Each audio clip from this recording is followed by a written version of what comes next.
This is some historical statements on gun control by Walter Williams in his article entitled Constitutional Ignorance and Dereliction.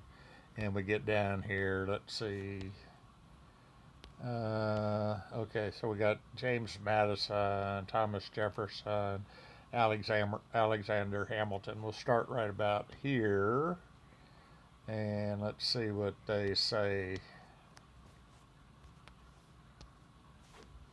You tell me which one of them suggests that they gave us the Second Amendment for deer and duck hunting and protection against criminals.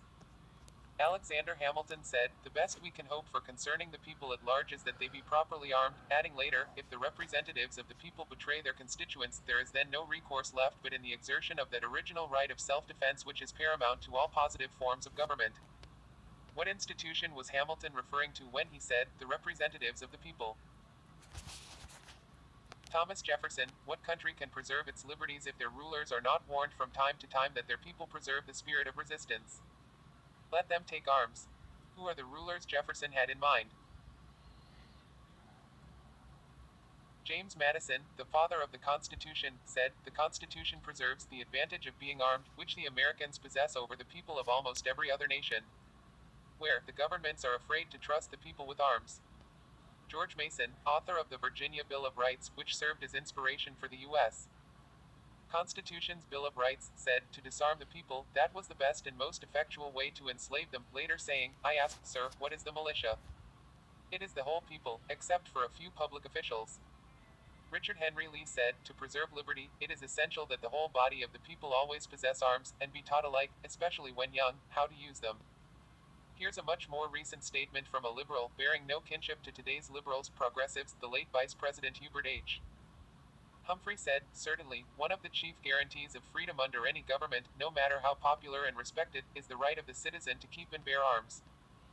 The right of the citizen to bear arms is just one guarantee against arbitrary government, one more safeguard against the tyranny which now appears remote in America but which historically has proven to be always possible. There are some historical anti-gun statements that might please America's gun grabbers. Armas para qué? Translated, guns, for what? That's how Fidel Castro saw the right of citizens to possess guns. There's a more famous anti-gun statement, "The most foolish mistake we could possibly make would be to allow the subject races to possess arms." History shows that all conquerors who have allowed their subject races to carry arms have prepared their own downfall by so doing. That was Adolf Hitler. At the heart of the original American ideal is the deep distrust and suspicion the founders of our nation had for Congress, distrust and suspicion not shared as much by today's Americans. Some of the founders' distrust is seen in our Constitution's language, such as Congress shall not abridge, infringe, deny, disparage, violate or deny. If the founders did not believe Congress would abuse our God-given rights, they would not have provided those protections. Maybe there are Americans who would argue that we are moving toward greater liberty and less government control over our lives and no longer need to remain an armed citizenry. I'd like to see their evidence.